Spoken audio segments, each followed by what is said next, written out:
नमस्कार। राष्ट्रियताको पहरेदारी, जनाधिकारको पक्षमा खबरदारी, न्युज नेपाल र एजिङ नेपालको संयुक्त प्रस्तुति कार्यक्रम बुढ्यौलीको नयाँ श्रृङ्खलामा हजुरहरू सबैलाई स्वागत गर्दछु। म पवित्रा अधिकारी। आज हामीसँग ज्येष्ठ नागरिक तथा ज्येष्ठ नागरिकको मनोविज्ञानको विषयमा एकजना बहुमुखी प्रतिभाका धनी व्यक्तित्व हाम्रो अतिथिको रूपमा उपस्थित हुनुभएको छ। डाक्टर नरेन्द्र सिंह ठगुना। उहाँ साइकोडेक्स नेपाल फाउन्डेसनको संस्थापक र नेपानको कार्यकारी समितिमा पनि सहभागी हुनुहुन्छ। यसै गरी पद्मकन्या बहुमुखी क्याम्पसमा मनोविज्ञान विषयमा प्राध्यापन गराउँदै आउनुभएको छ। आजको कार्यक्रममा हामी उहाँलाई स्वागत गर्दै ज्येष्ठ नागरिक र ज्येष्ठ नागरिकको मनोविज्ञानसँग सम्बन्धित कुराकानीमा संलग्न हुने नै छौँ। धन्यवाद सर, स्वागत छ हजुरलाई हाम्रो कार्यक्रममा। ज्येष्ठ नागरिक र ज्येष्ठ नागरिकको मनोविज्ञान भन्ने बित्तिकै अलिकति एक त ज्येष्ठ नागरिकलाई नै छायामा पारिएको, त्यसमाथि पनि ज्येष्ठ नागरिकको मनोविज्ञानलाई चाहिँ अझै छायामा राखेर हेर्ने गरिन्छ, त्यति चासो दिइँदैन। किन होला यो ज्येष्ठ नागरिकको मनोविज्ञानलाई त्यति धेरै चासो नदिएको? अब ज्येष्ठ नागरिकको मनोविज्ञानको सन्दर्भमा जुन तरिकाले हामीले समाजलाई बुझाउनु पर्ने हो, एउटा म चाहिँ के भन्छु भने ज्येष्ठ नागरिकको जुन हाम्रो डेभलपमेन्टल मनोविज्ञानको हिसाबले ज्येष्ठ नागरिकका विशेषताहरू, ज्येष्ठ नागरिकमा हुने जुन त्यो स्वाभाविक परिवर्तनहरू हुन्छ र ज्येष्ठ नागरिकको जुन उमेरमा जब हामी पुग्छौँ त्यो उमेरमा पुगिसकेपछि व्यक्तिको जुन तरिकाका मनोवैज्ञानिक, संवेगात्मक अनि संज्ञानात्मक र शारीरिक रूपमा जुन त्यो डिक्लाइनेसन हुने गर्दछ, त्यो डिक्लाइनेसनको बारेमा समुदायका मान्छेहरूमा जनचेतनाको अभावको कारणले गर्दाखेरि त्यो समुदायलाई एक प्रकारले ध्यान नदिएको हो कि जस्तो चाहिँ मलाई लाग्ने गर्दछ। नेपालमा ज्येष्ठ नागरिकको विषयमा लिएर खासै धेरै अध्ययन अनुसन्धान पनि हुँदैनन् र ज्येष्ठ नागरिककै मनोविज्ञानको लागि भनेर काम गर्ने कुनै त्यस्तो सङ्घ संस्था पनि, मनोविज्ञानलाई हेर्ने सङ्घ संस्थाहरूको पनि अभाव छ होइन। अब यसमा जुन हजुरले आफ्नो संस्था खोल्नु भएको छ, साइकोडेक्स फाउन्डेसन, त्यसै गरी द स्कुल अफ साइकोलोजी, हजुरले चाहिँ ज्येष्ठ नागरिकको मनोविज्ञानलाई केही हदसम्म हेर्ने कोसिस गर्नुभएको छ अथवा? अब खास गरेर ज्येष्ठ नागरिकको मानसिक स्वास्थ्यको इस्युलाई लिएर या ज्येष्ठ नागरिकको मनोविज्ञान र उनीहरूको केयर कसरी गरिनु पर्दछ भन्ने सन्दर्भमा चाहिँ नेपालमा अलि कम ध्यान गएको, विभिन्न सङ्घ संस्थाहरूको पनि कम ध्यान गएको, राज्यको तर्फबाट पनि केयरमा चाहिँ ठ्याक्कै कसरी मोडल के हुनसक्छ त भन्ने कुराको बारेमा चाहिँ कम ध्यान गएको कारण प्लस अरू मेरो पर्सनल हिसाबले म चाहिँ अब आफूलाई ज्येष्ठ नागरिकको मानसिक स्वास्थ्य प्रवर्धनको लागि काम गर्नुपर्छ भन्ने मलाई चेतना भनौँ न, मलाई चाहिँ त्यो इच्छा भएको कारणले गर्दाखेरि हामीहरूले हाम्रो दुईटै संस्था Psychodex foundation, the school of psychology Nepal र अहिले म जुन संस्थामा आबद्ध छु नेपान भन्ने जुन संस्था छ, त्यो संस्था मार्फत हामीले मानसिक स्वास्थ्य प्रवर्धनको केयरको मोडल के हुनसक्छ र योसँग सम्बन्धित काम गर्ने विभिन्न सङ्घ संस्थाहरूलाई प्लस परिवारका सदस्य, जुन परिवारमा चाहिँ मानसिक स्वास्थ्य ज्येष्ठ नागरिकहरू हुनुहुन्छ, त्यो परिवारका सदस्यहरूलाई उहाँहरूको केयर कसरी गर्नुपर्दछ र जुन त्यो ज्येष्ठ नागरिक केयर होमहरू चलाइराख्नु भएको छ या जसलाई हामी वृद्धाश्रमहरू भन्ने गर्दछौँ या उहाँहरूको केयरको लागि चाहिँ खोलिएका विभिन्न सङ्घ संस्थाहरूमा कस्तो प्रकारको मानसिक स्वास्थ्य प्रवर्धन कसरी गर्न सकिन्छ भनेर त्योसँग सम्बन्धित कुराहरूमा म सहभागी भएर हामीले बुझेका कुराहरू या विभिन्न विकसित देशहरूमा मानसिक स्वास्थ्य प्रवर्धन ज्येष्ठ नागरिकको कसरी गरिँदैछ त भन्ने सन्दर्भमा त्यसलाई ब्रिजिङ गराएर केही नलेजहरू सेयरिङको लागि भनेर हामीले सर्ट टर्म प्रोग्रामहरू गरिराखेका छौँ र त्यसै गरेर विभिन्न प्रोग्रामहरू मार्फत र ज्येष्ठ नागरिकका सवालहरूको सन्दर्भमा खास गरेर मानसिक स्वास्थ्यका सवालहरूलाई लिएर मैले बेला बेलामा चाहिँ पत्र पत्रिकाहरूमा र राष्ट्रिय टेलिभिजनहरूमा कुराकानी गर्ने गरेको छु भने त्यसैले होला मलाई चाहिँ अलि यो फिल्डमा काम गर्नुपर्दछ, यो चाहिँ हामीले गरेन भने कसले गर्ने त भन्ने तरिकाको विचार आइसकेपछि मैले राष्ट्रिय मानवाधिकार आयोगको ज्येष्ठ नागरिक विज्ञ समूहमा ज्येष्ठ मानवाधिकारको हिसाबले ज्येष्ठ नागरिकका मानसिक स्वास्थ्यका कुराहरूलाई कसरी उठान गर्नुपर्दछ त भन्ने सन्दर्भमा त्यो विज्ञ समूहमा विज्ञको रूपमा चाहिँ राष्ट्रिय मानवाधिकार आयोगको लागि पनि मैले दिनुपर्ने कन्ट्रिब्युसन गरिराखेका छौँ भने केही जसरी हामीले मानसिक के हाम्रो मनोविज्ञान पढिराखेका मनोविज्ञानको विद्यार्थीहरूलाई ज्येष्ठ नागरिकसित काम गर्दाखेरि खास गरेर चाहिँ उनीहरूलाई काउन्सिलिङ कसरी गर्ने त, उनीहरूका इस्युहरू के हुने गर्दछन्, त्यसमा हामीले कसरी फोकस हुनुपर्दछ भन्ने सन्दर्भमा चाहिँ हामीले जेरो साइकोलोजीको कन्सेप्टलाई नेपालमा इनिसिएट गर्ने प्रयास गरेका छौँ। र त्यसैको फलस्वरूप सम्भवतः हामी 2024मा 2024मा जुन यो भोलिदेखि सुरु हुन भनौँ न अब जुन त्यो सुरु हुन लागेको हाम्रो यो जुन वर्ष छ, यो वर्षमा चाहिँ हामीले नेपाल, बाङ्लादेश र इन्डियामा गरेर हामीले यो फिल्डमा यो एरियामा काम गर्ने मनोविज्ञहरू प्लस यो फिल्डमा कम्युनिटीमा काम गर्ने इन्ट्रेस्ट भएका व्यक्तिहरूलाई सहयोग गर्ने हिसाबले हामीले 6 महिनाको एउटा चाहिँ विशेष ट्रेनिङ प्याकेज सुरु गर्दैछौँ, जुन चाहिँ उहाँहरूले नेपाल, बाङ्लादेश र इन्डियाका ज्येष्ठ नागरिक केयर होमहरूमा र कम्युनिटी लेभलमा प्लस यो तीनै देशमा रहेर चाहिँ उनीहरूलाई एक्सपोजर दिएर हामीले सिकाउन खोजिराखेका चाहिँ छौँ। र तर हामीले पनि किनकि जतिको उल्लेखनीय निड छ उहाँहरूको, त्यो निडलाई फुलफिल गर्ने गरी काम गर्न सकेको अवस्था चाहिँ छैन भन्दा फरक चाहिँ पर्दैन। तर जुन हजुरले प्रयास गर्नुभएको छ त्यो प्रयासलाई पनि त हामीले नकार्न मिल्दैन होइन। त्यसमा कोही नभएको अवस्थामा पनि हजुरले ज्येष्ठ नागरिकको मनोविज्ञानलाई चाहिँ प्रवर्धन गर्छु भनेर जुन जेरो साइकोलोजीको कन्सेप्ट ल्याउनु भएको छ, अलिकति हाम्रो दर्शकहरूले बुझ्ने भाषामा यो जेरो साइकोलोजी भनेको चाहिँ के हो अलिकति बताउनुहोस्। अब यो जेरो साइकोलोजी मनोविज्ञानभित्र मनोविज्ञानका विभिन्न विधाहरू छ र मनोविज्ञानका विधा अन्तर्गत जो ज्येष्ठ नागरिकहरू या खास गरेर चाहिँ ओल्ड एज पिपल भन्छ, खास गरेर जुन त्यो अब हाम्रो विकासात्मक मनोविज्ञानको हिसाबले हामीले कुरा गर्दाखेरि 60 वर्षभन्दा माथि उमेर समूहका र WHO ले पनि 65 इयर्स भन्दा माथिका उमेर समूहका व्यक्तिहरूलाई जुन त्यो ज्येष्ठ नागरिक भनेर चाहिँ हामी चिन्ने गर्दछौँ। उहाँहरूको मनोवैज्ञानिक केयर, मानसिक स्वास्थ्यको हिसाबले प्लस उहाँहरूको चाहिँ psychological care, complete psychological care कसरी गर्न सकिन्छ त, उहाँहरूका इस्युहरू के हुन्, उहाँहरूका कन्सर्नहरू के छ, उहाँहरूमा कस्ता कस्ता प्रकारका मानसिक स्वास्थ्यका समस्याहरू छन्, अनि त्यसपछि उहाँहरूका कन्सर्नहरू सोसाइटीमा कस्तो छ, किनकि जुन तरिकाको उहाँहरूको रोल चेन्ज भएको छ, पहिले चाहिँ परिवारमा उहाँहरूका कुराहरू परिवारका सदस्यले नाइ भन्नुहुन्न थियो र जब अब उहाँहरू रिटायरमेन्टको एजपछि चाहिँ कहिले कहिले मनोवैज्ञानिक रूपमा चाहिँ म कमजोर भएछु, अब म केही गर्न सक्दिनँ भन्ने प्रकारको जुन त्यो मनोदशा हुने गर्दछ, त्यो मनोदशालाई कसरी ह्यान्डल गर्ने। अनि त्यसपछि प्रायःजसो ज्येष्ठ नागरिकहरूले जो चाहिँ अब म्यारिड जीवन बिताइराख्नु भएको छ, उहाँहरूमध्ये धेरैले आफ्नो स्पाउजहरूलाई चाहिँ गुमाएको हुन्छ र त्यो आफ्नो स्पाउजलाई गुमाइसकेपछि या आफ्नो जीवनसाथीलाई चाहिँ गुमाइसकेपछिको जुन त्यो एक्लोपन हुने गर्दछ, त्यसमा कसरी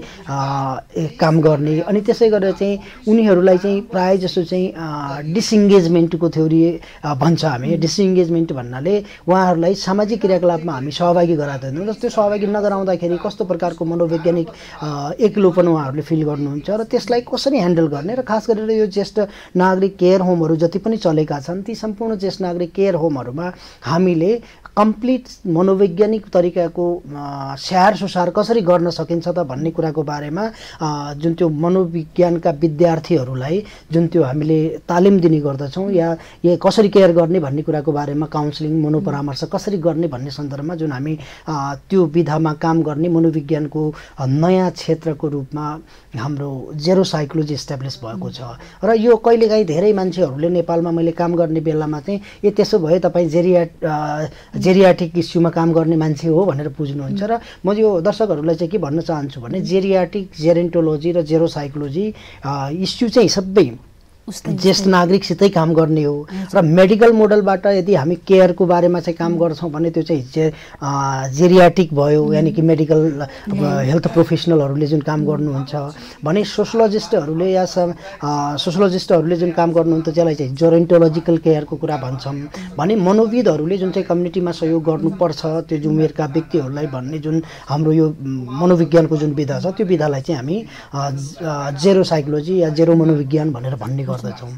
त्यो भएको कारणले गर्दाखेरि अब यो तीनै इस्यु चाहिँ ज्येष्ठ नागरिकसितै काम गर्ने हो। र हामीले के भन्दैछौँ भने मनोवैज्ञानिक केयर बढी इम्पोर्टेन्ट हुन्छ, किनकि अब फिजिकल हेल्थ त फिजिकल जेरियाटिक साथीहरूले चाहिँ हेल्प गरिराख्नु भएको छ भने उहाँहरूको मनोवैज्ञानिक, किनकि त्यति बेला सबैभन्दा बढी नकारात्मक तरिकाले चाहिँ उहाँहरूको मनोविज्ञानलाई चाहिँ असर पार्ने भनेको चाहिँ त्यो मनोवैज्ञानिक असर हुने भएको कारणले गर्दा मनोवैज्ञानिक तरिकाले केयरको प्लान के हुनसक्छ भन्ने कुराको बारेमा जुन त्यो तालिम दिन्छ गरिन्छ त्यसलाई चाहिँ जेरो साइकोलोजी भन्ने गरिन्छ। एकदमै क्लियर भयो सर सबैजनाको लागि, किनभने एक त नेपालमा जेरो साइकोलोजीसँग काम भएको छैन, भर्खर सुरु हुँदैछ र यो भनेको के भन्ने कन्सेप्ट त्यति राम्रो क्लियर नभएको अवस्थामा जुन हजुरले बुझाइदिनु भयो। अलिकति हजुरको यो पिएचडी रिसर्चसँग सम्बन्धित अथवा हजुरको शिक्षाको विषयमा नि कुरा गरौँ। हजुरले आत्महत्या रोकथाम विषयसँग सम्बन्धित विषयमा पिएचडी गर्नुभयो र त्यसको हजुरको उद्देश्य अथवा केले गर्दाखेरि चाहिँ हजुरलाई त्यहाँ मतलब त्यो विषय पढ्न इन्फ्लुएन्स गर्यो भन्ने कुरा अलिकति छलफल गरौँ। अब खास गरेर मैले चाहिँ पिएचडी नै त मेरो प्यारेन्टिङ र क्रस कल्चरमा हो र प्यारेन्टिङमा पनि जसरी अब अभिभावकत्वका सिपहरूमा जसरी बालबालिकाको मनोविज्ञानलाई चाहिँ ज्येष्ठ नागरिकहरूको व्यवहारले डाइरेक्ट तरिकाले चाहिँ असर पार्ने भएकोले चाहिँ मैले त्यहाँ पनि अलिअलि ज्येष्ठ नागरिकको इस्युको बारेमा चाहिँ बुझ्ने गरेको थिएँ। त्यसपछि मैले 2001तिर मेरो साह्रै मिल्ने साथीलाई आत्महत्याको कारणले जब गुमाएँ त्यसपछि मलाई के लाग्यो भने मैले चाहिँ इस्यु जुन इस्युमा काम गर्नुपर्ने हो यो इस्यु चाहिँ आत्महत्याको रोकथामको इस्युमा मैले काम गर्नुपर्छ भनेर म चाहिँ त्यसरी इन्ट्रेस्टेड भएँ। र अब त्यो आत्महत्याको इस्युमा जब म काम गर्न थालेँ त्यो काम गर्ने क्रममा मैले विभिन्न अध्ययनहरू विभिन्न जुन त्यो मैले आफूले पढ्दाखेरिको प्लस मैले केही अध्ययनहरू आफूले पनि यो ज्येष्ठ नागरिकको इस्युमा काम गर्दा र आत्महत्याको इस्युमा काम गर्दाखेरि रिसर्चले के भनेको छ त भन्दाखेरि प्रायःजसो ज्येष्ठ नागरिकहरू को सबैभन्दा जोखिमपूर्ण उमेर समूहको रूपमा चाहिँ ज्येष्ठ नागरिक पनि पर्ने गर्नुहुन्छ। करिब ज्येष्ठ नागरिक मध्ये जति व्यक्तिको मृत्यु हुने गर्दछ तीमध्ये करिब 20% जति व्यक्तिहरू आत्महत्याको कारणले मृत्यु हुने गर्दछ भन्ने भइसकेपछि किन त्यस्तो हुँदो रहेछ त यो इस्युमा चाहिँ मैले काम गर्नुपर्दछ, नेपालमा त झन् केही कामै भएको छैन भन्ने लागिसकेपछि मैले चाहिँ दोस्रो मेरो रोजाइको एरिया आत्महत्या रोकथाम सँगसँगै मैले चाहिँ ज्येष्ठ नागरिकहरूको केयरमा चाहिँ काम गर्नुपर्दछ या ज्येष्ठ नागरिकको साइकोलोजिकल केयरमा काम गर्नुपर्दछ भनेर मैले त्यो बेलादेखि नै भनेको मैले 1998 मा मैले एसएलसी सकेँ अनि त्यसपछि +2 देखि नै मैले +2 ब्याचलर्स मास्टर्स पिएचडी सबै मैले साइकोलोजीमा पढिसकेपछि 2005 मा जब मैले मास्टर्स सकेँ र 2010 मा मैले पिएचडी जब सकेँ त्यसपछि मलाई के लाग्यो भने यो दुईटैको ग्यापलाई चाहिँ मैले कसरी फुलफिल गर्न सक्छु, मेरो कन्ट्रिब्युसन चाहिँ कसरी कन्ट्रिब्युट गर्न सक्छु त भन्ने कुरालाई लिएर चाहिँ मैले समुदाय लेभलमा मैले जानेको कुराहरू मानसिक स्वास्थ्य प्रवर्धन ज्येष्ठ नागरिकको मानसिक स्वास्थ्य प्रवर्धन कसरी गर्न सकिन्छ भन्ने कुरामा मैले एडभोकेसीको लेभलमा लेख्ने, पत्रपत्रिकाहरूमा लेख्ने अनि प्रोग्रामहरूमा बोल्ने अनि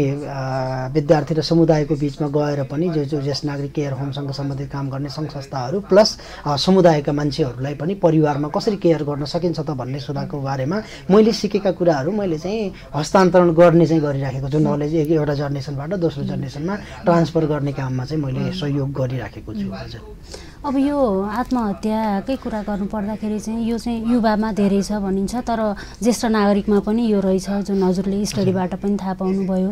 युवामा हुने आत्महत्याको कारण र ज्येष्ठ नागरिकमा हुने कारण त पक्कै पनि फरक छन् होला। यो अध्ययन गर्दाखेरि त्यस्तो के कारणहरू पत्ता लगाउनु भयो जुन कारणले गर्दा चाहिँ ज्येष्ठ नागरिकहरू चाहिँ त्यो अवस्थामा पनि आत्महत्या गर्न बाध्य छन्? अब नर्मली आत्महत्याको कारणले गर्दाखेरि जति व्यक्तिको मृत्यु हुने गर्दछ तीमध्ये धेरै जसो व्यक्तिहरूमा चाहिँ मानसिक स्वास्थ्य समस्या हुने गर्दछ। करिब 90-95% जतिमा चाहिँ मानसिक स्वास्थ्य समस्याको कारणले हुने गर्दछ भन्छ। अब त्यो मानसिक स्वास्थ्यका समस्याहरू के कारणले हुन्छन् भन्ने सन्दर्भमा मोटामोटी रूपमा हामीले भन्नु पर्यो भने एउटा चाहिँ बायोलोजिकल, साइकोलोजिकल र सोसल कारणभित्र हामी ब्रडर क्राइटेरिया भनेको त्यसलाई चाहिँ विभाजन गर्न सक्छौँ।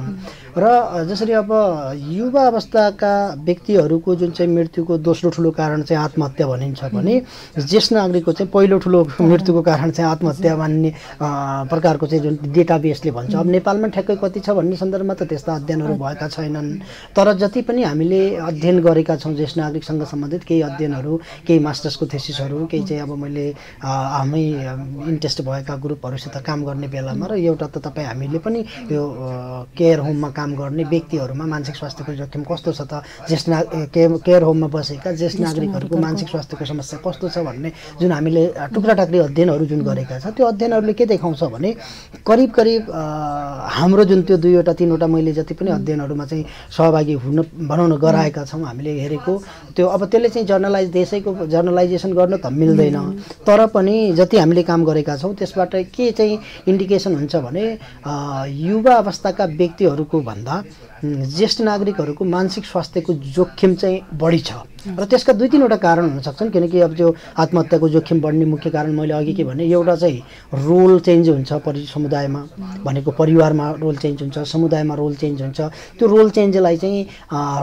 मेरो चाहिँ यो उमेर पुगेपछि मेरो रोल यस्तो हुनसक्छ र त्यति बेला त्यो भयो भने मैले त्यसलाई स्वाभाविक रूपमा लिनुपर्दछ भन्ने कुराको बारेमा जनचेतना छैन त्यो समुदायमा या हाम्रो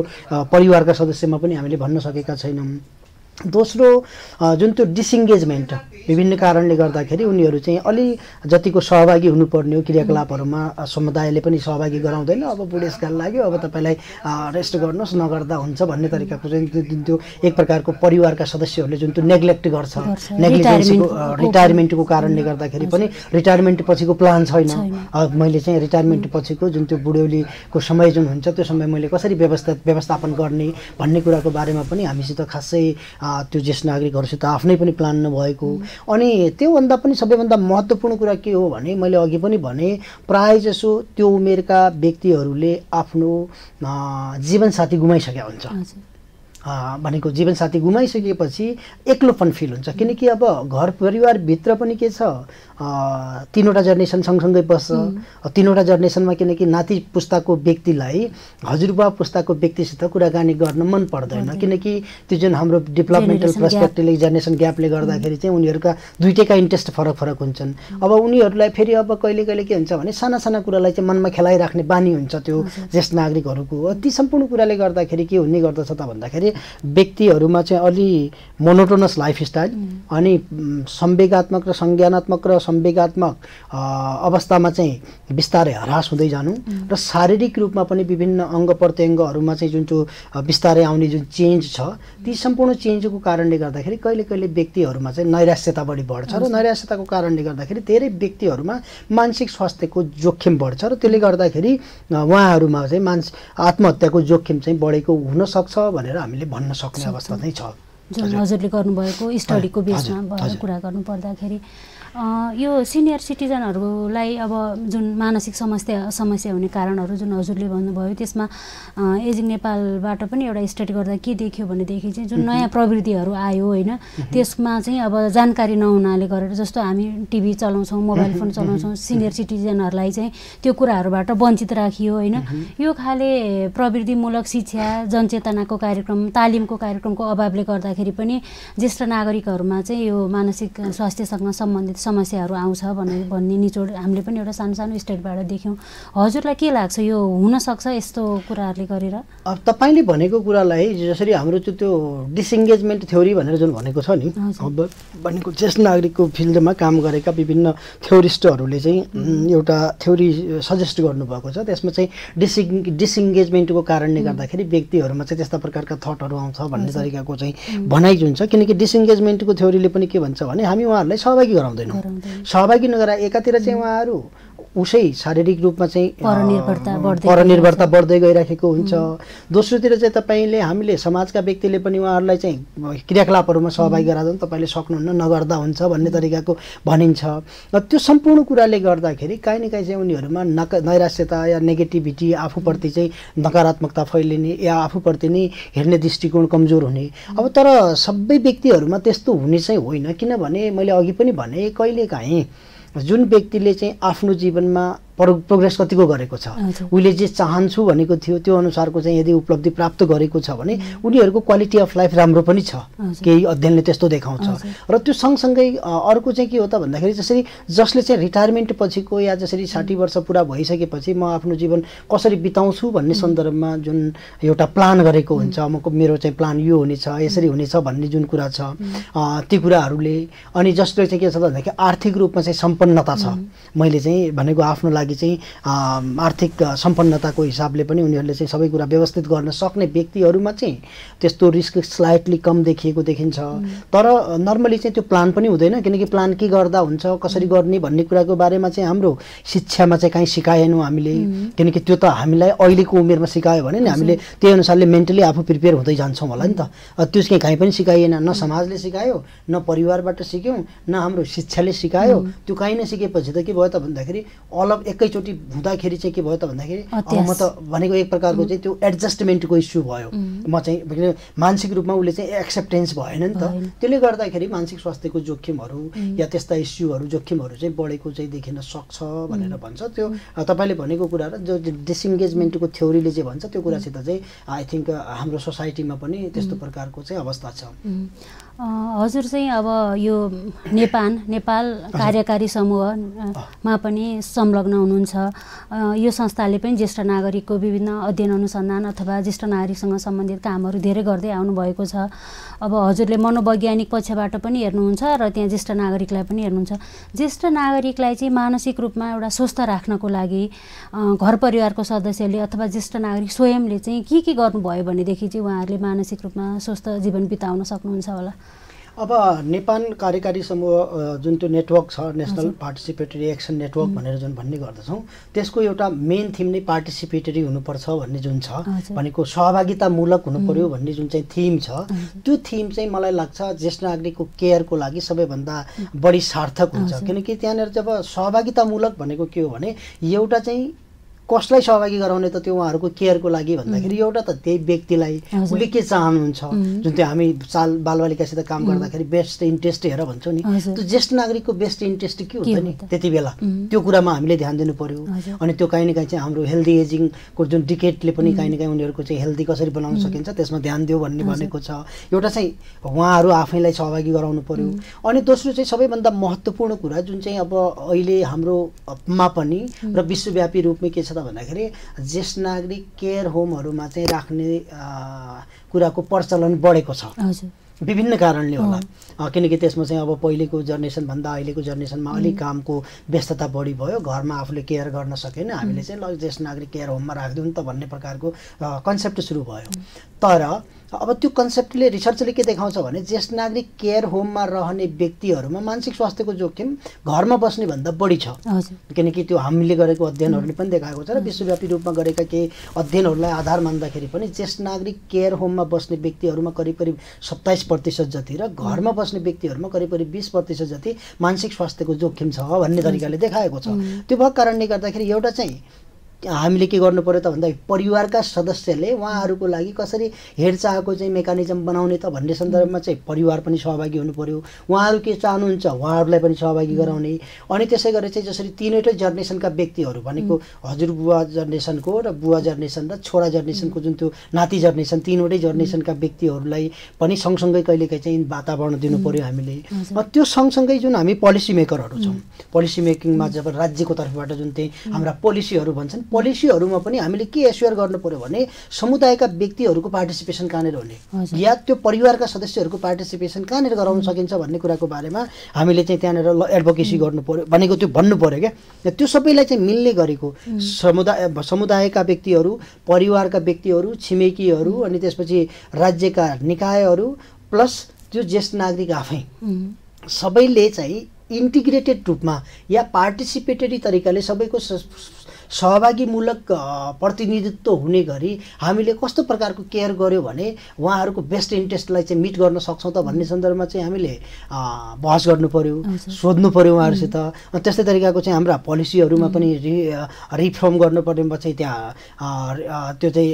सुधार्नुपर्नेमा सुधार्नु पर्यो र हामीसित भएका केही मेकानिजमहरू अलरेडी त्यो गरिराख्नु भएको छ भने त्यो कुरालाई चाहिँ गरेर चाहिँ हामी के गर्न सक्छौँ त भन्दाखेरि उहाँहरूको मानसिक स्वास्थ्य प्रवर्धनमा चाहिँ सहयोग गर्न सक्छौँ। र त्यो को लागि हामीले जुन हामी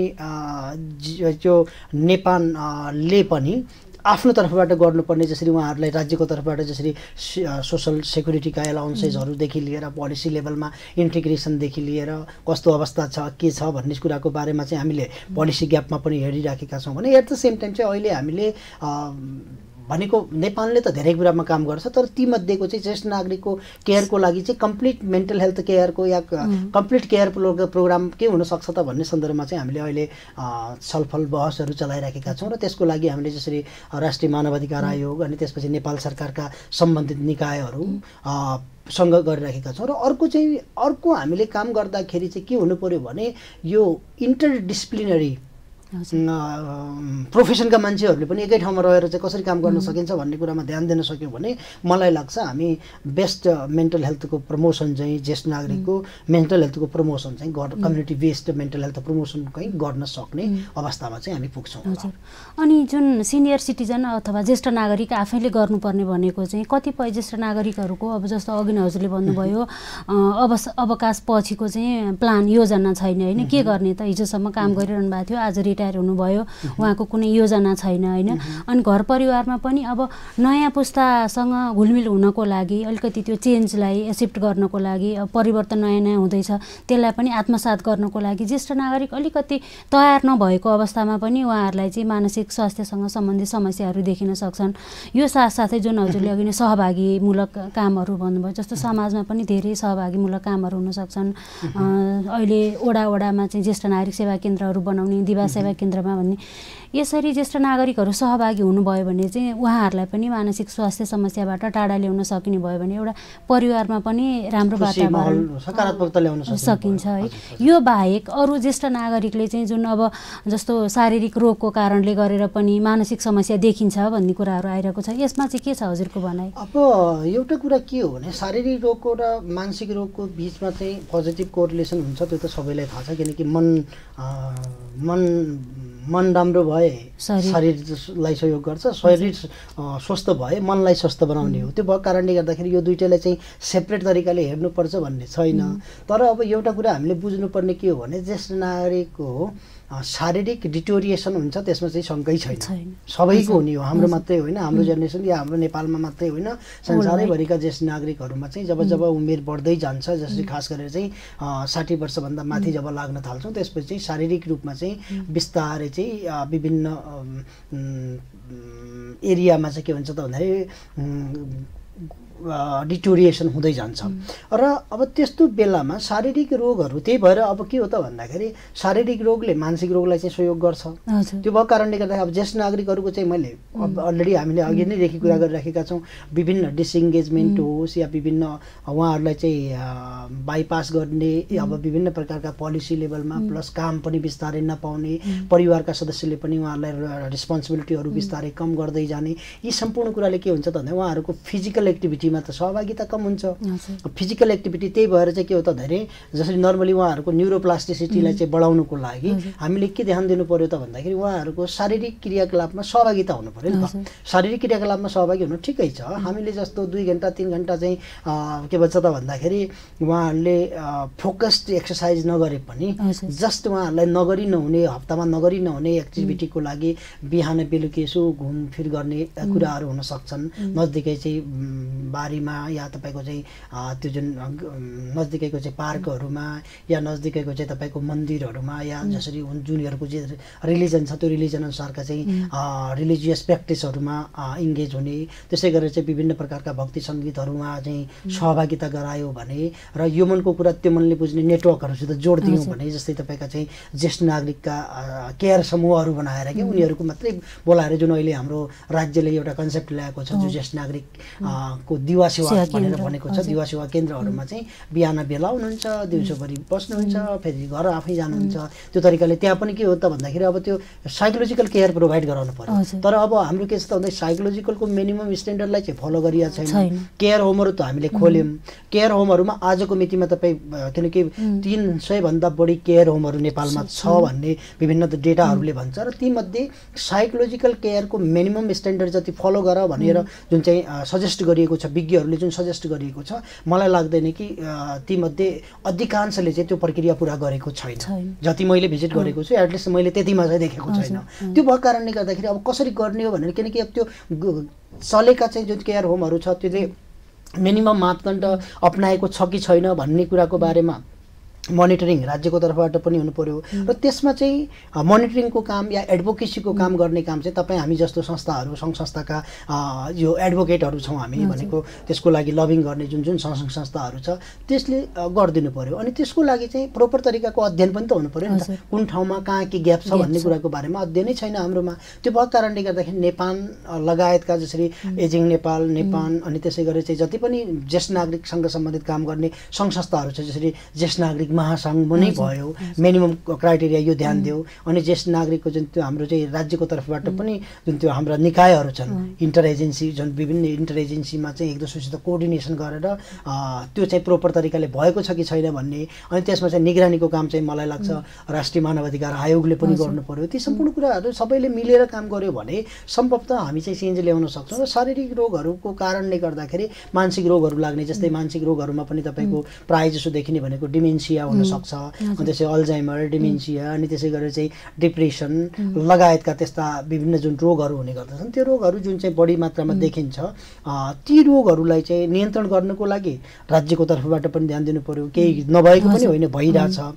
तर अझै पनि हामीले जति ध्यान दिनुपर्ने त्यो कुरामा चाहिँ ध्यान दिन सक्यौँ, किनकि प्रिभेन्टिभ लेभलमा काम गर्नु पर्यो। हामीले चाहिँ क्युरेटिभ लेभलमा बढी फोकस गऱ्यौँ, हाम्रो पोलिसी लेभलमा काम बढी त्यता भयो भने प्रिभेन्टिभ लेभलमा सानैदेखि हामीले सिकायौँ। त्यसको लागि सबैभन्दा बेस्ट तरिका के हुनसक्छ भने अहिलेदेखि नै हामीले पाठ्यक्रममा ज्येष्ठ नागरिकका सवालहरूलाई सम्बोधन गर्ने गरी हामीले काम गर्नु पर्यो नि त। त्यो जुन केही हदसम्म भइराखेको पनि देखिन्छ। त्यो भएको कारणले गर्दाखेरि अब यो चाहिँ बेला के हो त भन्दाखेरि हामीले हाम्रो भनेको नाति पुस्तालाई नै अहिलेदेखि नै सिकाउने क्या, सो द्याट उनीहरू त्यो उमेरमा पुग्दाखेरि उनीहरू चाहिँ हजुरबुवाको पुस्तामा पुग्ने बेलासम्म चाहिँ आफ्नो केयर मैले कसरी गर्नुपर्दछ भन्ने कुराको बारेमा टाइमली थाहा पायो भने सम्भवतः केही चेन्ज चाहिँ देखिन सक्छ। अनि जुन हजुरले यो साइकडेक्स फाउन्डेसनबाट चाहिँ यो ज्येष्ठ नागरिकहरूलाई अथवा अन्य व्यक्तिहरूको लागि हेरचाह गर्नेहरूलाई अथवा जुन मेन्टल हेल्थ प्रोफेसनलहरूको लागि चाहिँ काउन्सिलिङ ट्रेनिङहरू परामर्शको तालिमहरू प्रदान गर्नुहुन्छ, त्यसमा चाहिँ जुन परामर्श अब थ्योरी दिनुहुन्छ हजुरले, जस्तो प्र्याक्टिकल गर्नु पर्यो अथवा प्रयोगात्मकको लागि कतै केयर होम भिजिट गराउने, ज्येष्ठ नागरिक वृद्धाश्रमहरूमा लग्ने, त्यो हजुरको कुनै करिकुलममा छ अथवा कसरी गर्नुभएको छ? तपाईँले भनेको कुरा के हो भने प्रायः जसो हामीले जुन त्यो तालिमहरू जुनसुकै तालिमहरू पनि हामीले प्रायः जुन दिने गर्दछौँ, ती तालिमहरूमा जसरी हामीले जुन अहिले काउन्सिलरहरू जुन उत्पादन भइराखेका छन् देशमा, धेरै सङ्घ संस्थाहरूले चाहिँ के हुन्छ भने ज्येष्ठ नागरिक केयर होममा पठाउनुहुन्छ। ज्येष्ठ नागरिक केयर होमहरूमा उनीहरूका इस्युहरू कस्ता हुन्छन्, जसरी हामीले थ्योरीमा जे भनेका हुन्छौँ त्यो कुरालाई चाहिँ उनीहरूले अब्जर्भ गर्नुहुन्छ। त्यसपछि चाहिँ त्यहाँ कम्युनिटी लेभलमा या तपाईँको समुदाय लेभलको यदि ज्येष्ठ नागरिक केयर होम छ भने समुदाय लेभलका मान्छेहरूलाई यसरी ध्यान दिनुपर्छ भनेर साइको एजुकेसनहरू ज्येष्ठ नागरिकको केयरमा के ध्यान दिनुपर्दछ भन्ने कुराको बारेमा भन्नुहुन्छ भने सँगसँगै त्यो ज्येष्ठ नागरिकको इस्युलाई लिएर जुन तरिकाको थ्योरीमा हामीले स्किलहरू यसरी युज गर्ने जुन भनेका हुन्छौँ, केही हामीहरूले चाहिँ हाम्रो ज्येष्ठ नागरिकको सन्दर्भमा केही डेडिकेटेड हाम्रा चाहिँ केयर सेन्टरहरूमा चाहिँ हामीले पठाउने गर्दछौँ र उहाँहरूले त्यहाँ गएर आफूले सिकेका कुराहरू सिप युज गर्नुहुन्छ र त्यसपछि त्यसले उनीहरूलाई चाहिँ सकेसम्म हामीले लाइभली एक्सपिरियन्स फिल गर्ने गरी र यसमा कस्ता प्र्याक्टिकल प्रब्लमहरू आउन सक्छन् र त्यसलाई तपाईँले कसरी ह्यान्डल गर्ने त भन्ने सन्दर्भमा चाहिँ सिकाउनुको लागि हामीहरूले त्यो कुरालाई चाहिँ अप्नाइराखेका छौँ। हामीले मात्रै होइन, सम्भवतः योसँग सम्बन्धित जतिले पनि ट्रेनिङ दिइराख्नु भएको छ अलमोस्ट धेरैले गर्नुहुन्छ। तर हामीले मात्रै गरेर भएन, कहिलेकाहीँ के हुन्छ भने हामीले त पठायौँ अनि त्यहाँ चाहिँ जो सञ्चालन गर्ने जो समुदायका जो या जुन त्यो व्यक्तिले जसले सञ्चालन चलाउनु भएको छ उहाँहरूले चाहिँ यो इस्युको चाहिँ जुन सेन्सिटिभिटी हुन्छ त्यो सेन्सिटिभिटी नबुझिदिँदाखेरि कहिलेकाहीँ चाहिँ हामीले जुन तरिकाले गर्छौँ भनेर किनकि हाम्रो आफ्नै केयर होम छैन। हामीले आफ्नै केयर होममा चाहिँ के भन्छु भने म अहिले पनि के छु भन्छु त भन्दा सकेसम्म चाहिँ व्यक्तिहरूलाई केयर होममा त अब अल्टरनेट हामीसित केही नभएपछि केयर होममा राख्नुको अल्टरनेट हामीसित छैन, त्यो चाहिँ गर्नु पर्यो। तर सकेसम्म पहिलो प्रायोरिटी चाहिँ हामीले काहीँ न काहीँ चाहिँ त्यो व्यक्तिहरूलाई ज्येष्ठ नागरिकहरूलाई उनीहरूको घरमै इन्गेज गराउने हो। पहिलो त परिवार नै हो किनकि नेचुरल केयरै चाहिने हो। नेचुरल केयरको लागि चाहिँ हामीले परिवारका सदस्यहरूलाई चाहिँ पहिलेदेखि नै अवेर गराएर चाहिँ यसरी गर्नुपर्छ, तपाईँले यो कुरा ध्यान दिनुपर्छ भन्ने तरिकाको भन्ने गरेका हुन्छौँ। तर पनि हामीले चाहिँ हाम्रो जुन त्यो हाम्रो मास्टर्सको होस् या ब्याचलर्सको विद्यार्थीहरू हुन् या त्यसै गरेर सर्ट टर्म तालिम जुन हामीले दिइराखेका छौँ गरिराखेका छौँ र त्यही भएर त्यो चाहिँ जतिको हुनुपर्थ्यो हामीले पनि नभएको लागिसकेपछि र यो निड छ भन्ने भइसकेपछि मैले अघि भने नि हामीले एउटा चाहिँ अबको यो 2020 यो वर्षदेखि चाहिँ हामीले के गर्न खोजिरहेछौँ त भन्दाखेरि एउटा चाहिँ साउथ एसियामा कस्तो प्रकारको केयर हुनुपर्दछ त भनेर चाहिँ हामीले एउटा ट्रेनिङ मोड्युल डिजाइन गरेका छौँ, जसमा इन्डियाको इन्स्टिट्युटहरू, नेपालबाट हामी र बङ्गलादेशको गरेर चाहिँ हामीले तीनवटै देशमा केयरको प्र्याक्टिस कस्तो छ, कसरी इन्टिग्रेट गर्न सकिन्छ र के चाहिँ हुन्छ त भनेर चाहिँ हामीले डेडिकेटेड एउटा प्रोग्राम चाहिँ इन्ट्रोड्युस गर्ने तयारी चाहिँ गरिराखेका छौँ। एकदमै राम्रो। अनि जुन हजुरले अब यो ट्रेनिङ मोडल लिएर आउनु भएको छ होइन, जस्तो सरसर्ती हेर्ने हो भने इन्डिया बङ्गलादेश नेपालको उस्तै छ होइन सिनारियो, धेरै कुराहरू मिल्न सक्छन्। तथापि हजुर धेरै अब इन्डिया धेरैचोटि जानुभयो, सेमिनार वर्कसपहरू गरिरहनुहुन्छ, बङ्गलादेश गइरहनुहुन्छ, केही डिफ्रेन्स त्यहाँको र यहाँको उता भएको र यहाँ नभएको प्र्याक्टिसहरू केही जुन चाहिँ हामीले गर्नै पर्ने खालको हजुरले त्यस्तो देख्नु भएको केही थियो? अब तपाईँले भने जस्तो हाम्रो सार्क कन्ट्रीका जति देशहरूमा मैले भिजिट गर्ने, किनकि मैले चाइनादेखि लिएर केही देशहरूका ज्येष्ठ नागरिक केयर होमहरूलाई चाहिँ मैले अब्जर्भ गर्ने मौका पाएको थिएँ। र अब हाम्रो सार्क कन्ट्रीहरूमा त मोरलेस उस्तै हो, अलिक पोलिसी लेभलमा केही तलमाथि 19-20 को तलमाथि छ, आफ्नो ठाउँमा छ, नभए कम्युनिटी लेभलका जुन केयर सेन्टरहरू छ त्यसमा चाहिँ एउटै तरिकाको चाहिँ इस्युहरू पनि एउटै छ हाम्रो, किनकि कल्चरहरू धेरै जसो कमन जस्तो लाग्छ मलाई। अनि अब हामी भौगोलिक रूपमा चाहिँ अब राजनीतिक विभाजन देखिए पनि विभिन्न अलग अलग देशमा भए पनि हाम्रो चाहिँ सांस्कृतिक हिसाबले हेर्दाखेरि चाहिँ धेरै कुराहरू हाम्रो कमन छ। तर जब हामीले जस्तै हामीले चाइनामा, जसरी मैले चाइनाका केही केयर होमहरूमा चाहिँ अवलोकन गर्ने मौका पाउँदाखेरि चाहिँ त्यहाँ हामीलाई अलि फरक पनि लागेको थियो। एउटा मलाई जसरी एउटा सेयर गर्न मन लागेको, जसरी हामी चाहिँ त्यहाँको के भन्छ हामी सपिङ कम्प्लेक्समा गएका थियौँ, त्यो जुन डिपार्टमेन्टल स्टोरहरूमा हामी एउटा ट्रेनिङको सिलसिलामा चाहिँ बेजिङमा थियौँ र बेजिङको चाहिँ त्यो डिपार्टमेन्टल स्टोरहरूमा जाँदाखेरि बेलुकीतिर प्रायः जस्तो चाहिँ तरकारीहरू या सामानहरू किन्नको लागि, घरको ग्रोसरीहरू किन्नको लागि चाहिँ प्रायः जस्तो चाहिँ त्यहाँ हामीले भिडमा चाहिँ ज्येष्ठ नागरिकहरूलाई देख्यौँ, जुन चाहिँ हाम्रोमा त खासै गरेको उहाँहरूलाई इङ्गेज गराएको देखिँदैन। मैले त्यहाँको चाहिँ एकजना प्रोफेसरलाई चाहिँ सोधेँ, जसरी चाइनिज एकाडेमी अफ साइन्स अन्तर्गत चाहिँ इन्स्टिट्युट अफ साइकोलोजीको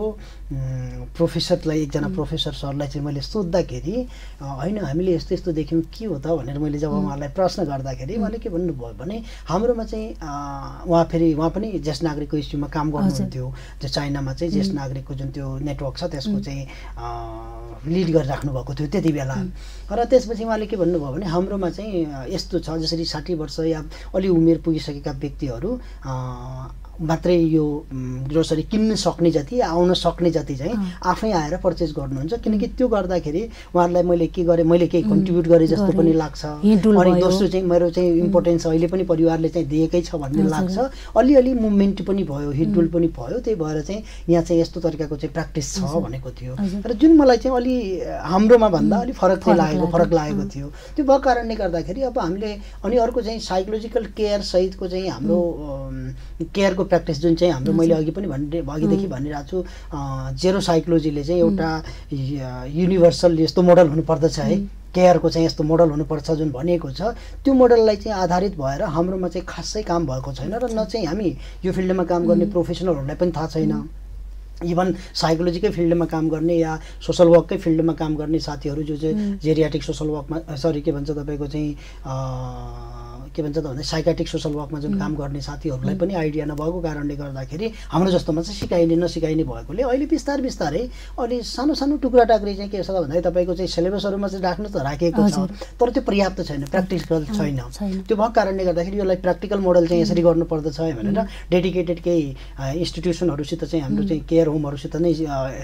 सहकार्य गरेर हामीले तीनवटै देशमा गरेर यहाँकालाई चाहिँ इन्डियालाई जाने, इन्डिया र बङ्गलादेशलाई जाने, बङ्गलादेशका नेपाल र इन्डिया आउँछ, इन्डियाको चाहिँ नेपाल र बङ्गलादेश गर्ने गरेर हाम्रो चाहिँ त्यो एक्सचेन्ज पनि हुन्छ, कल्चर एक्सचेन्ज पनि हुन्छ र प्र्याक्टिस पनि एक्सचेन्ज हुन्छ भन्ने तरिकाले हामीले त्यसरी एउटा मोडल डिजाइन गरेका छौँ। होपफुली हामी त्यसलाई चाहिँ मार्चदेखि सुरु गर्ने तयारीमा छौँ र अब हामीले भनेअनुसार प्लानअनुसार चल्यो भने हामी मार्चमा हामी छोटै सानो ग्रुपमा 20 जनाको एउटा ग्रुपलाई चाहिँ अहिले इनिसियल फेजमा हामी गरेर हेर्ने र त्यसमा चाहिँ आएका केही फिडब्याकहरूलाई चाहिँ इन्कर्पोरेट गरेर एउटा चाहिँ केयर मोडल यस्तो हुनुपर्दछ है भन्ने प्रकारको प्लान चाहिँ सोचिरहेका छौँ। यो त नेपालमा फर्स्ट टाइम हुन लागेको आजको मैले थाहा पाएसम्म चाहिँ हामीले त्यो तरिकाको काम गर्न खोजेको चाहिँ मैले थाहा पाए अनुसार चाहिँ हामीले त्यो इनिसिएट चाहिँ गर्न खोजेका छौँ। अनि अब यो अलिकति परामर्शको कुरा गरौँ होइन, अब यो बच्चाहरूलाई परामर्श जस्तो चाइल्ड काउन्सलर कतिजना हुनुहुन्छ होइन, त्यसै गरी अब यो मराइटल काउन्सलरहरू हुनुहुन्छ, तर सिनियर सिटिजनको लागि जस्तो अब ज्येष्ठ नागरिक मनोपरामर्शकर्ताहरू खासै हुनुहुन्न होइन, त्यसको निड नभएर हो वा अथवा हामीले यो चाहिँ सेक्टर पहिचान गर्न नसकेर के होला? अब मैले अघि नै भने निड त छ, किनकि एउटा ग्रुमिङ एरिया हो। अबको चाहिँ मेन्टल हेल्थ प्रोफेसनलहरू, साइकोलोजिस्टहरू, सोसल वर्करहरूले काम गर्ने एउटा चाहिँ सबैभन्दा बढी भाइब्रेन्ट हुने, किनकि सबै उमेरका व्यक्तिहरू चाहिँ त्यो उमेरमा त पुग्छौँ र जुन तरिकाको हाम्रोमा चाहिँ ग्लोबलाइजेसन भइरहेछ अनि सबै जसरी अहिले पनि 80% प्यारेन्ट्सहरू जुन चाहिँ 9th 10thमा 11th 12thमा पढिराखेका प्यारेन्ट्सहरूलाई हामीले सोध्यौँ बाबु नानी के गर्नु खोज्दै गर्ने प्लान छ त भनेर भन्यो भने सबैले चाहिँ के भनिरहेछ, वैदेशिक रोजगार भन्दै सरी विदेश पढ्न जान्छ भन्नुहुन्छ। र यी सम्पूर्ण कुरा हेर्दा र अहिले जुन वैदेशिक रोजगारको जुन त्यो ट्रेन्ड डेभलप भएको छ त्यो सबै कुरालाई हेर्दाखेरि अबको एउटा महत्त्वपूर्ण प्रोफेसनल एरिया चाहिँ ज्येष्ठ नागरिकको केयरको हुन सक्ने सम्भावना हामीले पनि देखेका छौँ। अनि त्यो सँगसँगै अब आजको मितिमा तपाईँले भने जस्तो चाहिँ अब हाम्रो जुन त्यो काउन्सलरहरू एउटा ट्रेनिङ लिन्छ, सबै फिल्डमा काम गर्छ। त्यो भएको कारणले गर्दाखेरि किनकि अब ज्येष्ठ नागरिकलाई ह्यान्डल गर्दाखेरि केही स्पेसिफिक स्किलहरू आवश्यक पर्छ। त्यो स्किल नै नभएको लागिसकेपछि जसरी हामीले चाहिँ मैले यतिका वर्षदेखि करिब 15-18 वर्षदेखि म मानसिक स्वास्थ्यको फिल्डमा र काउन्सिलिङ र ट्रेनिङको फिल्डमा म एज अ मनोविदको हिसाबले काम गर्ने क्रममा मैले जुन देखेँ, त्यसपछि हामीलाई के रियलाइज भयो त भन्दाखेरि यो चाहिँ राइट टाइम हो। अब चाहिँ निड पनि छ अनि हाम्रो किनकि अरू फिल्डमा काम गर्ने साइकोलोजिस्टहरू या काउन्सलरहरू मनोविदहरूको सङ्ख्या पनि बिस्तारै पुग्दैछ भने अब स्पेसलाइजेसन गराउनु पर्दछ भनेर ज्येष्ठ नागरिकको ठ्याक्कै कसरी केयर गर्ने त भन्ने सन्दर्भमा चाहिँ साइकोलोजिकल केयर कसरी गरिन्छ भन्ने कुराको जुन त्यो ग्याप हामीले फिल गऱ्यौँ हाम्रो सिलेबसमा, हाम्रो चाहिँ कम्युनिटीमा अनि त्यसपछि ज्येष्ठ नागरिक केयर होमहरूमा भिजिट गर्दाखेरि त्यो ग्याप देखिसकेपछि चाहिँ अब यसलाई चाहिँ रोल आउट गर्नुपर्छ भनेर चाहिँ अहिले हामीले त्यो सुरु गर्न थालेका छौँ र होपफुली अब केहीले अहिले पनि गरिराख्नु भएको छ। मैले त्यो भन्दै गर्दाखेरि कसै सबैले काम गर्ने चाहिँ बिना प्र्याक्टिस गरिराख्नु भएको छ भन्नु खोज्या पनि होइन। मैले यहाँनिर सबैलाई चाहिँ श्रोताहरूलाई त्यो म अवेर गराइदिन चाहन्छु कि केही व्यक्तिहरूले नगरेको होइन, जसरी मैले जस्तै अरू साथीहरूले पनि गरिराख्नु भएको छ, काउन्सलरहरूले गरिराख्नु भएको छ, सङ्घ संस्थाले नगरेको होइन, गरिराख्नु भएको छ। तर जति गरिराख्नु भएको छ त्यो चाहिँ पर्याप्त पुगेन र किनकि जनशक्तिको अभाव चाहिँ छ। त्यो जनशक्तिको अभावलाई चाहिँ हामीले फुलफिल गर्नको लागि अहिले ब्रिजिङ गर्नको लागि साइकोलोजी पढेका या सोसल वर्क पढेका या जुन चाहिँ इन्ट्रेस्टेडहरूलाई ब्याचलरमा जुनसुकै फिल्डमा गरेको भए पनि जो इन्ट्रेस्टेड हुनुहुन्छ उहाँहरूलाई यो कोर्समा चाहिँ अहिले इनरोल गराउने र पहिलो चाहिँ लेभल 1 गराउने, त्यसपछि लेभल 2 गराउने र लेभल 3 गराएर चाहिँ उहाँहरूलाई इन्टरनेसनली कम्पिटेन्ट प्रोफेसनलको रूपमा चाहिँ डेभलप गर्न सकिन्छ कि भन्ने इच्छाका साथ हामीले चाहिँ के गरिरहेछौँ त भन्दाखेरि अहिले यो काम गरिराखेका छौँ। अन्त्यमा अब हामी कार्यक्रमको अन्त्यतिर आइसक्यौँ। अन्त्यमा ज्येष्ठ नागरिकहरूलाई चाहिँ मनोवैज्ञानिक रूपमा चाहिँ स्वस्थ रहनको लागि के गर्नुपर्छ? छोटो अब उहाँहरूले 2-3वटा कुरा ध्यान दिनुपर्दछ। ज्येष्ठ नागरिकहरूले म कमजोर छु भन्ने सोच्नु भएन, किनकि म चाहिँ जुन दिनसम्म म बाँच्छु त्यो दिनसम्म चाहिँ मैले सक्ने काम म आफै गर्छु भन्ने तरिकाको चाहिँ मानसिकता डेभलप गर्नु पर्यो र त्यसको लागि चाहिँ डेली रुटिनमा चाहिँ काम गर्नु पर्यो। धेरै व्यक्ति ज्येष्ठ नागरिकहरूले चाहिँ डेली रुटिनमा फोकस भएर काम गर्नुहुन्न, हेल्दी रुटिन क्रिएट गर्ने एउटा काम। दोस्रो चाहिँ अब उहाँ यो मनको कुरा त्यो मनले बुझ्ने नेटवर्कसित मनका कुरा सेयर गर्ने हो। कहिले कहिले चाहिँ आफ्ना स्पाउजहरू या आफ्ना कन्टेम्पोरेरीहरूको डेथ भइसकेपछि एक्लो छु भन्ने हुन्छ, तर परिवारका सदस्यहरू या नभए प्रोफेसनलहरूसित भए पनि सेयर चाहिँ गर्नु पर्यो। मनको कुरा त्यो मनले बुझ्ने नजिकको नेटवर्कसित जोडिने अनि पर्याप्त हाँस्ने भनेको यो खुसी हुने लाफ्टर योगाहरू या त्यस्ता क्रियाकलापहरूमा सहभागी हुने। र दोस्रो चाहिँ स्पिरिचुअलिटीको जुन कुरा छ त्यसमा पनि नियमित रूपमा चाहिँ सहभागी भइराख्ने, किनकि स्पिरिचुअलिटीमा सहभागी भएका व्यक्तिहरूमा मानसिक स्वास्थ्यको जोखिम कम हुन्छ भन्ने भनिएको छ। भने पर्याप्त सुत्ने भनेको ज्येष्ठ नागरिकहरूले करिब 7 देखि 8 घण्टा सुत्नुपर्छ र धेरै ज्येष्ठ नागरिकहरूमा चाहिँ स्लिपिङ डिप्राइभेसन हुन्छ। त्यो भएको कारणले पर्याप्त सुत्यौँ अनि यो मनको कुरा त्यो मनले बुझ्ने नेटवर्कमा एक्टिभ भयौँ र आफूले गर्न सक्ने कन्ट्रिब्युसनको लागि सोसाइटीमा पनि कन्ट्रिब्युसन गर्ने यति कुरामा हामीले ध्यान दिन सक्यौँ भने सम्भवतः उहाँहरूको दैनिकीमा चाहिँ चेन्ज ल्याउन सकियो भने यति कुरा गराउन सक्यौँ समुदायका व्यक्ति परिवारका सदस्यहरू र ज्येष्ठ नागरिक आफैले पनि त्यो कुरा इनिसिएट गर्न सकियो भने सम्भवतः हामी